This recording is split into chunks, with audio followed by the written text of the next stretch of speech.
Hello everyone, আজ বানাবো chicken bed. তো চিকেন বেড বানানোর জন্য দেখো, এই যে 1 কাপ ময়দা নিয়ে নিয়েছি আমি। রয়েছে চিনি গুঁড়ো 1 চামচ, এখানে খাবার সোডা রয়েছে 1/2 চামচ, এখানে রয়েছে বেকিং পাউডার 1/2 চামচ, এখানে রয়েছে লবণ। সব জিনিসগুলো ময়দার মধ্যে দিয়ে দিচ্ছি। 1 চামচ মতন সাদা তেল দিয়ে দিচ্ছি। জিনিসগুলো মেশানো হয়ে গেছে, হালকা গরম দুধ দিয়ে মেখে নেবো। এবার ময়দাটা দেখো মাখা হয়ে গেছে, কতটা চিটচিটে ময়দা মেখেছি সেটা বুঝতে পারছো দেখে। উপর দিয়ে একটু বাটার মাখিয়ে রেস্টে রেখে দেবো 1 ঘন্টা। 1 ঘন্টা পর দেখাই। 1.5 ঘন্টা পর দেখো ময়দাটা কতটা ফুলে গেছে আর নরম হয়ে গেছে। দুটো গোল্লা পাকিয়ে নিয়েছি, আবারও একটু বাটার লাগিয়ে আধ ঘন্টার জন্য ঢাকা চাপা দিয়ে রেখে দেবো।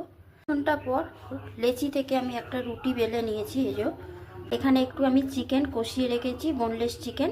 এর মধ্যে ক্যাপসিকাম দেওয়া রয়েছে শুধু, আর পেঁয়াজ আদা রসুন দিয়ে যেভাবে চিকেন কষাই সেইভাবে। সাইডে দেখো চিকেনটা দিয়ে দিয়েছি, আর এইভাবে এক সাইডে এইভাবে কাট লাগিয়ে নেব।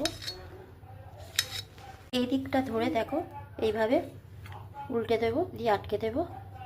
এইভাবে এখানে দেখো যেভাবে আমরা কেক বানাই সেইভাবেই আমি প্রিহিট করে নিয়েছি। একটা থালা বসিয়ে থালার উপরে বসিয়ে দিয়েছি। এবার আধা ঘন্টার জন্য আমি ব্রেক হতে দেবো।